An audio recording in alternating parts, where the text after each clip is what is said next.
Il a donné sa vie pour nous. Jésus est mort à la croix pour nous. Gloire à Jésus. Ce n'est pas le nombre de personnes qui nous intéresse. C'est la présence du Très-Haut qui nous intéresse. La Bible déclare que l'Éternel est présent. L'Éternel est en train de frapper à ta porte. Si tu ouvres, il entre et il va soupir avec toi. Amen. Nous avons compris la valeur de notre Dieu. Raison pour laquelle nous nous sommes approchés. On n'a pas vu l'absence de l'apôtre, mais on a vu la présence de Dieu, le Dieu qui lui y sert. Et on a cru à la vision qu'il a reçue de l'Éternel. Gloire à Jésus. Gloire à Jésus. Amen. Nous continuons toujours nos prières, bien que l'apôtre est absent. Il nous a donné un programme qu'on doit respecter à la présence de Dieu, parce que c'est Dieu seul qui va nous payer. Amen. Amen. Ce n'est pas un homme qui va nous rémunérer, mais c'est l'Éternel qui va nous donner. Amen. Hier, j'ai reçu une mauvaise nouvelle concernant notre DG. Je me suis dit, tout est vanité. Oui. Aujourd'hui, on sert le monde. Mais on doit reconnaître que c'est la grâce de Dieu qui va nous accompagner. Amen. Si demain nous ne servons pas Dieu avec ce que nous avons, demain nous allons rendre compte à Dieu. Amen. Et il y a un temps pour tout. Nous devons profiter du temps que l'Éternel nous donne. Amen. Amen. Et j'ai la joie ce matin de me lever par la grâce de Dieu pour parler de sa part. Ce n'est ni par ma force, ce n'est ni par ma puissance, mais c'est par l'Esprit de Dieu qui nous conduit. Et c'est par là que je me mets debout pour glorifier le Saint éternel. Tendre Père, nous te rendons grâce. Nous te bénissons parce que tu es le seul maître qui parle mieux que les hommes. Amen. Seigneur, lorsque tu parles, il y a des choses qui se transforment. Lorsque tu parles, il y a des choses, Yahweh, qui se décomposent, qui n'étaient pas bien pour tes enfants. Mon Dieu, mon roi, ce n'est que par ta parole qu'on a réussi des témoignages. Ce n'est que par ta parole, nous avons vu les vies des gens changer. Ce n'est que par ta parole que nous hériterons le royaume des cieux. Ce n'est que par ta parole que tu as donné sens à l'église. Mon Dieu, mon roi, utilise-moi comme tu veux. Amen. Parle, Seigneur, selon l'ainsi parle de Dieu le vivant. Parle, Seigneur, selon l'actualité du jour. Amen. Nous avons besoin, Seigneur, chaque jour de faire la mise à jour de notre vie chrétienne. Oh, Seigneur Dieu Père, je m'abandonne à toi. Saisis, Seigneur Dieu, le cœur de ton peuple. Afin que, Seigneur, cette parole nous procure le bonheur. Au nom puissant et glorieux de Jésus-Christ, j'ai ainsi prié avec foi. Amen. Amen. Gloire à Jésus. Éternel et vivant, aujourd'hui nous allons justement discuter sur ce thème important que le Saint-Esprit nous a soulevé. C'est que Ebenezer est vivant. Amen. Amen. Ebenezer est vivant, c'est un court thème, mais le sous-thème c'est Jésus-Christ revient bientôt. Jésus-Christ revient bientôt. Amen. Amen. Beaucoup de gens croient que Jésus avait seulement commencé sa course. Il ne va pas finir. S'il va finir, donc il va finir selon les hommes. Alors que Jésus, quand il a commencé sa mission, il a commencé qu'avec la permission du Père. Et quand il va le finir bien sûr avec l'accompagnement du Père. Amen. Amen. Nous n'avons pas imposé le Dieu Tout-Puissant. Nous ne pouvons pas imposer Dieu nos besoins. Nous ne pouvons pas imposer Dieu nos sentiments de recevoir quelque chose auprès de lui. Il a dit, c'est justement vos mains, c'est justement vos péchés. Ma main n'est pas si courte pour sauver, ni mes oreilles pour entendre, mais c'est seulement nos péchés qui ne nous permettent pas de pouvoir saisir toutes les bénédictions venant de l'Éternel pour nous. Raison pour laquelle Dieu veut nous rappeler aujourd'hui qu'il est Ebenezer, il est vivant. Quand on dit Ebenezer est vivant, cela veut dire que tout ce que tu as commencé avec Dieu vit. Tout ce que tu as commencé avec Dieu est en train de vivre. Amen. Même si tu ne vois rien, la Bible retourne encore pour nous dire, que mon silence ne veut pas dire mon absence. Amen. Je combats un très bon combat pour vous. Amen. Si l'Éternel a commencé avec vous une mission, sachez-le qu'il va achever cette mission. Même s'il y a des coques à jambes, même s'il y a des choses qui ne marchent pas, même s'il y a ce qu'on appelle des scales, même lorsque la Bible nous dit la nature ne vous enseigne-t-elle pas. C'est comme pour dire, même dans la vie normale, on voit il y a aussi des scales. Les taxis, les bus font des scales. Mais pourquoi pas tu veux faire un scale avec l'Éternel? Ces scales-là vont te permettre de pouvoir renforcer encore une force. Parce que tu dois encore faire la mise à jour de ta vie chrétienne. Tu dois encore faire la mise à jour de l'enseignement avec Christ. Parce que là où il nous amène, il ne veut pas que nous soyons des perdants ou des perdantes. Que lorsqu'on dit Ebenezer est vivant, selon l'Esprit de Dieu, il nous dit, lorsque nous voulons bien finir nos vies, nous devons rester permanents avec Christ. Parce que c'est Christ qui est la vie. Si on commence seul, on peut commencer, mais il y a la mort qui va nous accompagner. Parce que Ebenezer n'est pas là. Ebenezer, c'est la vie pour nous. Lorsqu'on marche seul, on marche avec la mort spirituelle, la mort dans nos projets, la mort dans tout ce que nous allons faire. Parce qu'au fin de fond, quand nous allons arriver à achever nos courses, nous allons nous rendre compte que tout est vain. On a eu à gâcher nos temps, à gâcher nos énergies, parce que l'Éternel ne nous avait pas accompagnés. Non seulement l'accompagnement d'Ebenezer, mais aussi l'orientation d'Ebenezer. Lorsque l'Éternel a accompagné David, il lui a accompagné par ses prophéties, il lui a accompagné par ses signes. Lorsqu'il a accompagné Moïse, l'Éternel a accompagné Moïse avec des signes, des prodiges. Mais le mal sur Moïse avait débordé. Voilà pourquoi Ebenezer nous demande, si nous voulons faire la marche avec lui, nous devons être obéissants à ce qu'il nous demande. Nous devons rester toujours dans ce qu'il nous demande. S'il nous dit, prends seulement cette eau, à 2 heures du matin tu bois, tu prends cette eau, tu bois à 2 heures. S'il te dit, ne prends pas, prends cette eau, jette, tu jettes à 2 heures du matin comme il te dit. Lui-même, il sait le miracle qu'il est en train d'opérer, parce que Dieu agit dans la spiritualité, mais comme il nous a donné la faveur de rester des hommes, à travers de nous hommes, nous voyons le miracle qu'il opère dans le physique. Mais nous devons noter que tout commence par la spiritualité. Rien ne sera donné à l'homme sans pour autant être déjà préparé dans la spiritualité. Le monde ne nous appartient pas. Le monde appartient à Dieu. Et voilà pourquoi le diable nous a précédés pour chaque fois essayer un peu de saisir notre bénédiction. Nous montrer que lui peut nous bénir alors que le diable ne bénit pas. Amen. Nous allons prendre notre Bible. Nous allons lire dans 1 Samuel 7 au verset 12. Levons-nous pour lire la parole de Dieu. Maman Judith peut nous aider déjà. Dans 1 Samuel, chapitre 7, verset 12. Et Maponda, vous allez nous aider dans Galates 3, 1 à 5. Pourquoi nous voulons lire cette parole? C'est parce que Dieu veut nous révéler une chose. Chaque jour de nos vies, l'Éternel a une actualité à donner à son peuple. Amen. Amen. Je lis au nom du Seigneur. Amen. Samuel 7, verset 12.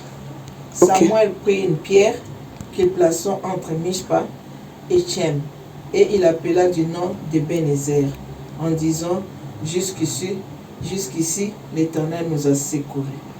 Amen. Tobeteli maboko, tobeteli diloba nzambe maboko. Tobeteli maloba nzambe maboko makasi. Amen. Amen. Maman Julie tatangeli biso 1 Samuel 7 verset 12. Sœur Cynthia otangeli biso Galates 3 1 à 5. Galates 3, 1 à 5, nous lisons pour la gloire de Dieu. Amen. aux Galates, dépourvu de sens, qui vous a fasciné, vous, aux yeux de qui Jésus-Christ a été peint comme crucifié. Voici seulement ce que je veux apprendre de vous. Est-ce par les œuvres de la loi que vous avez reçu l'Esprit, ou par la prédication de la foi? Êtes-vous tellement dépourvu de sens? Après avoir commencé par l'Esprit, voulez-vous maintenant finir par la chair? Avez-vous tant souffert en vain? Si toutefois c'est en vain. Celui qui vous accorde l'Esprit et qui opère des miracles parmi vous, le fait-il donc par les œuvres de la loi ou par la prédication de la foi? Yes.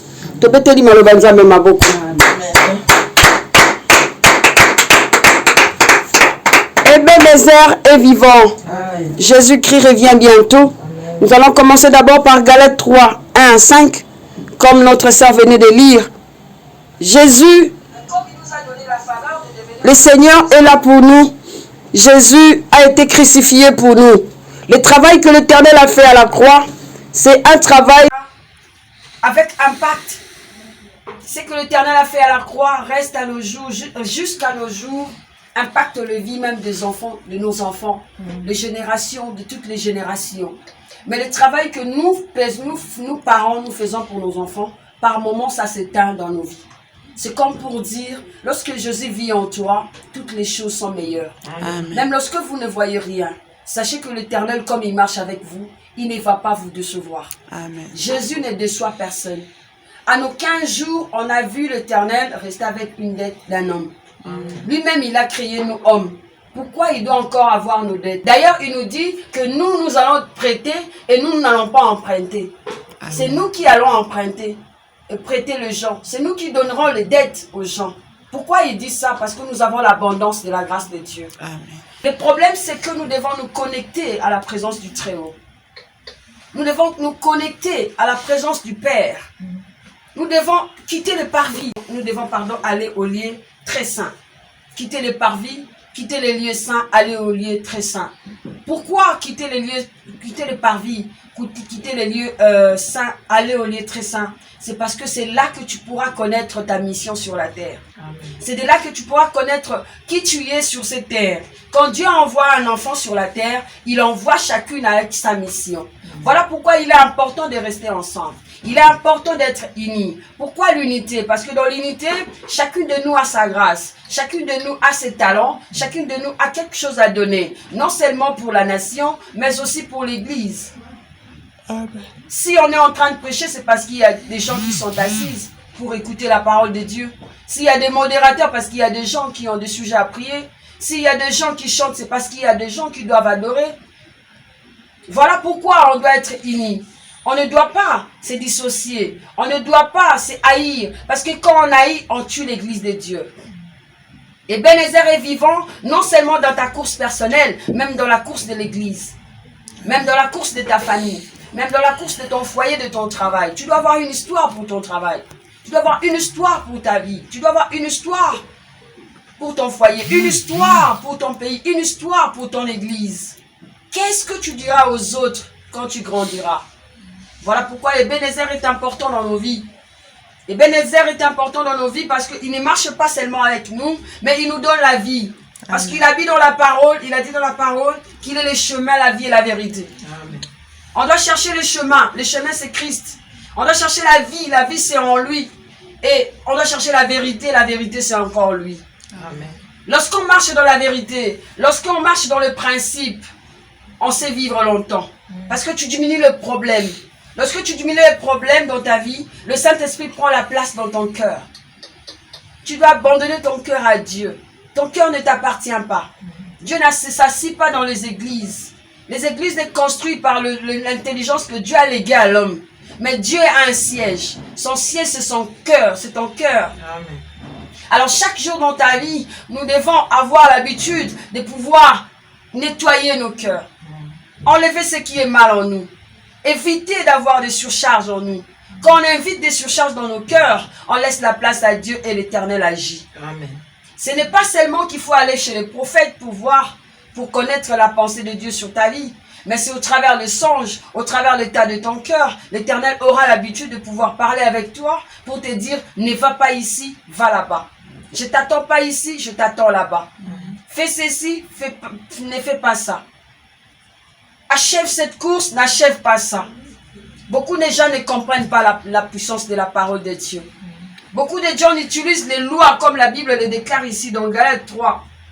La Bible nous dit, est-ce par les œuvres de la loi que vous avez reçu l'esprit ou par la prédication de la foi?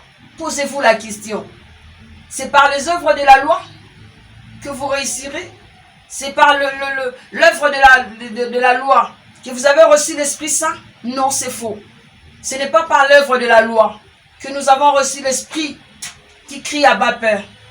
C'est par la parole de la foi que nous avons l'Esprit de Dieu qui nous conduit. Amen. Dieu nous a dit, il ne nous laissera pas orphelins. Il nous laissera sa parole au travers du Saint-Esprit. Pour comprendre la parole de Dieu, il faut avoir le Saint-Esprit. Ce n'est pas comme le livre que nous lisons d'habitude dans des bibliothèques.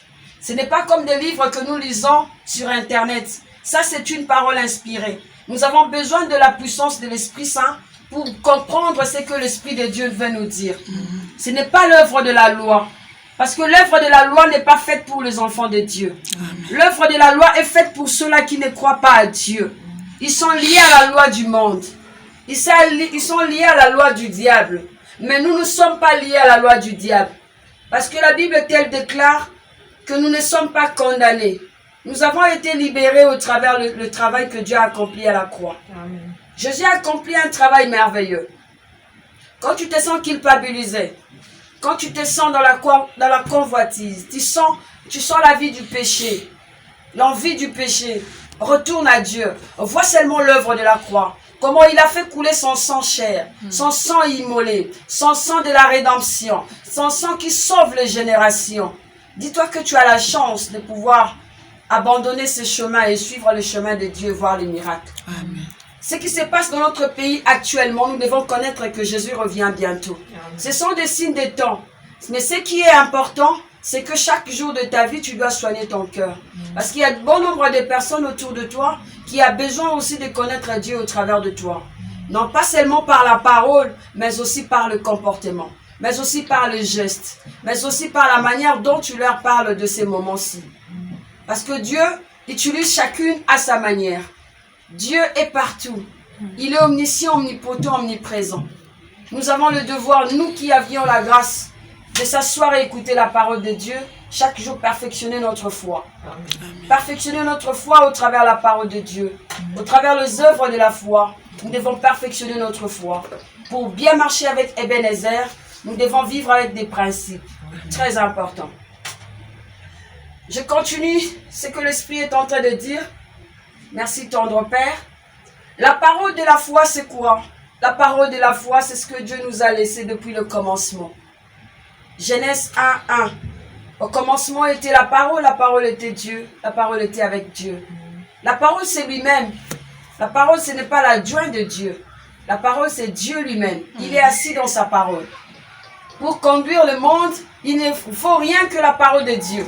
Rien que cette parole de la divinité.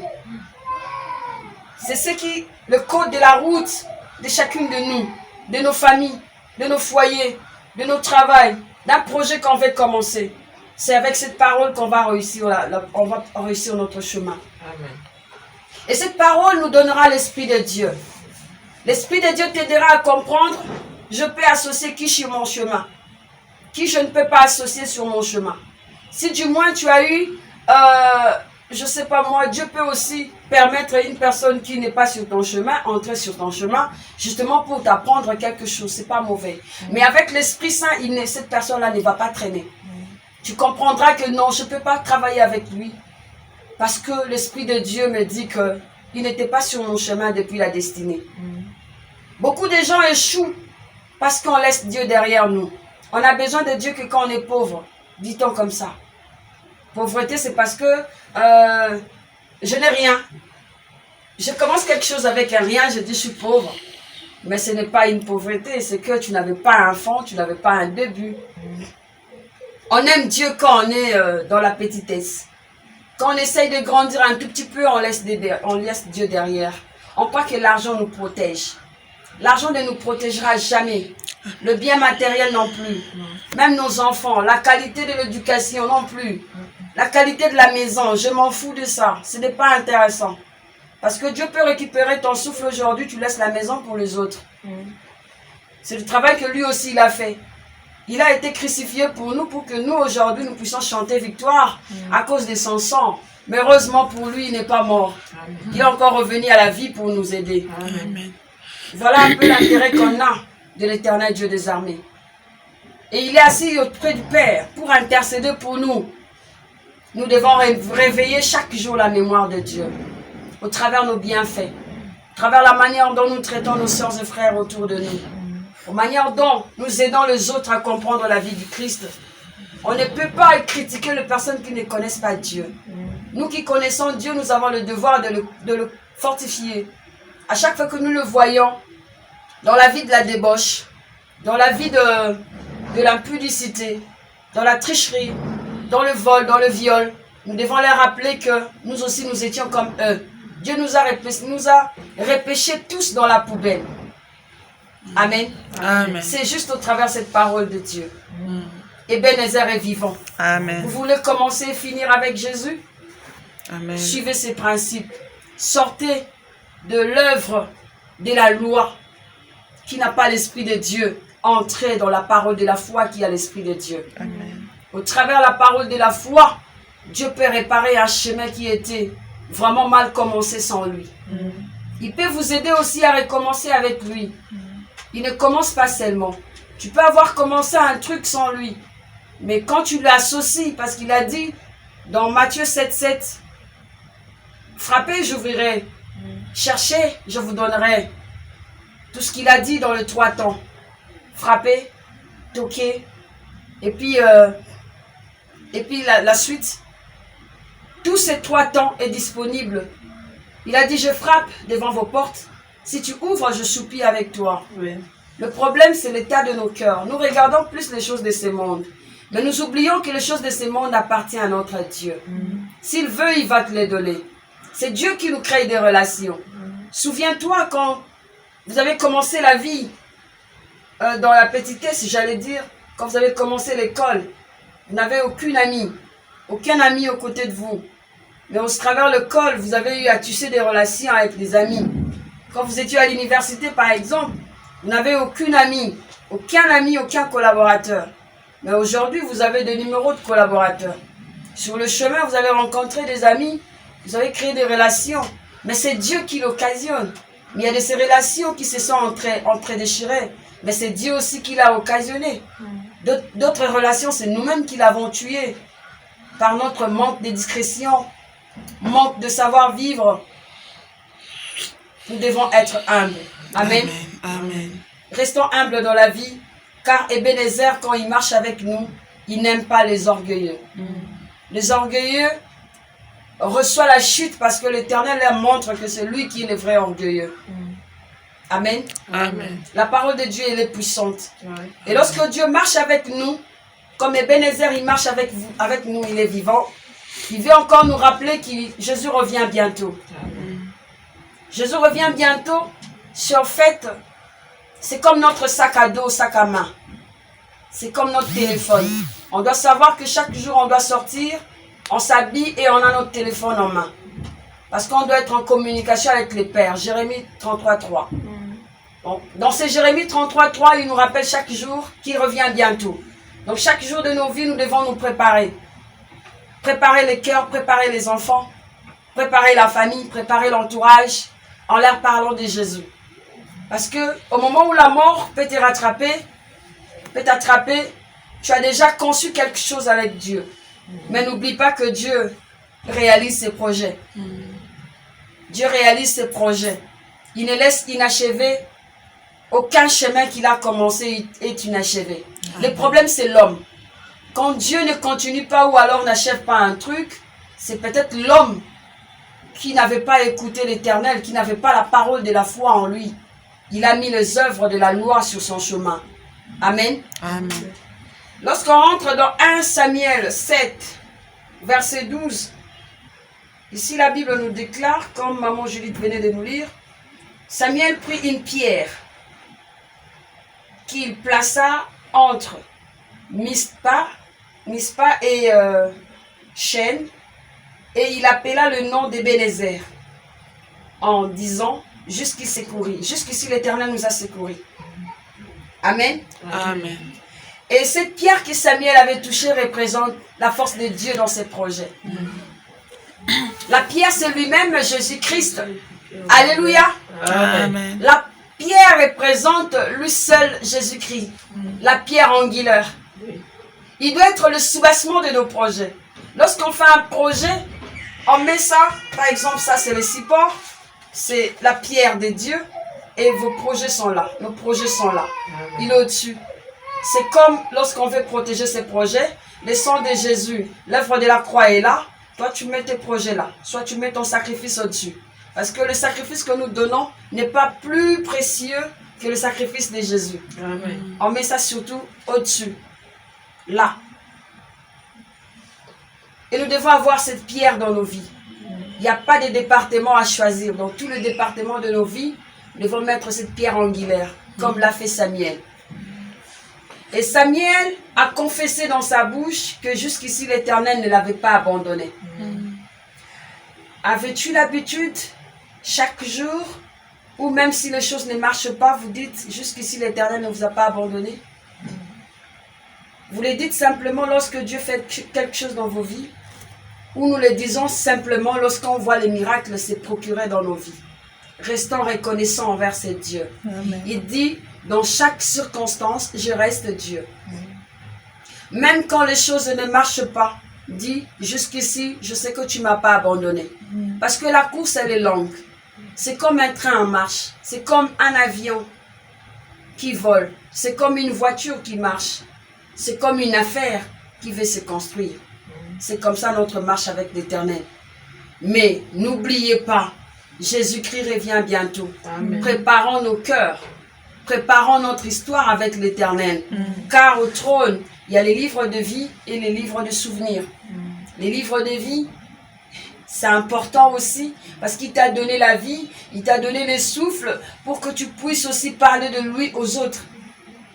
Il y a d'autres personnes, ils ont eu la chance avec leur argent de pouvoir acheter ne fût-ce que 2 semaines de bonbonnes, 2 semaines pour récupérer un souffle qui est artificiel. Mais après avoir donné cet argent, il se retrouve qu'il n'a plus d'argent pour continuer à acheter le souffle artificiel. Ils sont morts, mais ils avaient le moyen. Dieu nous a donné un souffle qui est naturel. Un souffle que lui-même, quand il donne, il sait que tu as une mission à accomplir. Quand tu n'accomplis pas cette mission, il n'y a plus de chance pour toi. C'est aujourd'hui, c'est pas demain. Ebenezer, il est vivant. Amen. Même s'il y a des sorciers dans nos familles, parce que dans toutes les familles, il y a des agents du diable, il y a des agents de Dieu. Si tu es choisi comme agent de Dieu, fais bien ton travail, parce que c'est l'Éternel qui va te payer.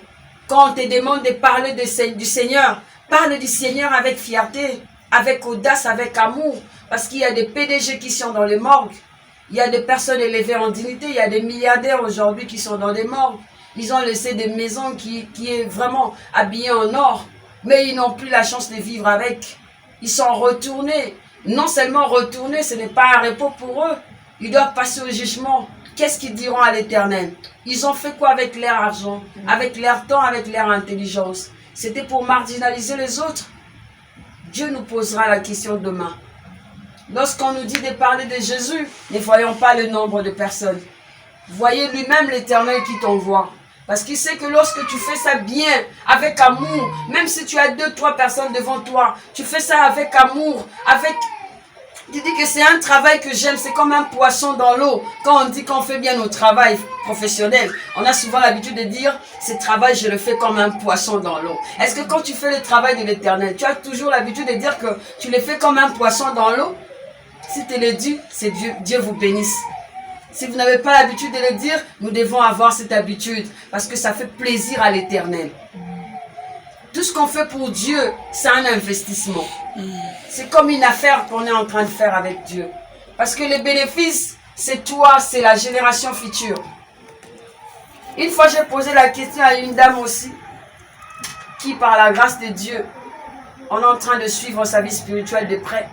J'ai dit, mais la grâce que tu as, moi je trouve que tu as une personne dans ta famille qui a beaucoup investi pour Dieu. Parce qu'il y a d'autres personnes, quand ils se retrouvent dans de telles situations, franchement, ils n'ont plus de secours. Mais Dieu, à chaque fois que tu es à la fin, il t'envoie ses serviteurs. Cette grâce, tu l'as reçue, bien que de l'Éternel, mais il y a quelqu'un dans ta famille qui s'est investi. Il a dit, non, c'est un de mes parents qui servait Dieu. Il n'est plus. J'ai dit que Dieu soit béni. Donc, nous devons laisser des empreintes indélébiles dans notre passage sur la terre. Personne ne connaît le temps, personne ne connaît l'heure. Mais Dieu nous donne la chance de vivre longtemps. Et la chance qu'il a donnée à chacune de nous de vivre longtemps, c'est juste pour faire aussi son travail. Nous avons l'obligation. Il nous aime d'ailleurs. Dieu n'est pas un dictateur. Il nous laisse le temps de faire notre boulot sur la terre. Il nous donne aussi son chantier qu'on doit construire. Laissons-nous disponibles dans le travail de Dieu. Amen. Si nous voulons vivre avec Ebenezer, vivons sur nos chemins, sur nos chantiers, dans nos projets, dans nos familles, restons fidèles à Dieu et sachant que Jésus revient bientôt, cela procurera bonheur dans nos vies. Amen. Amen. Amen.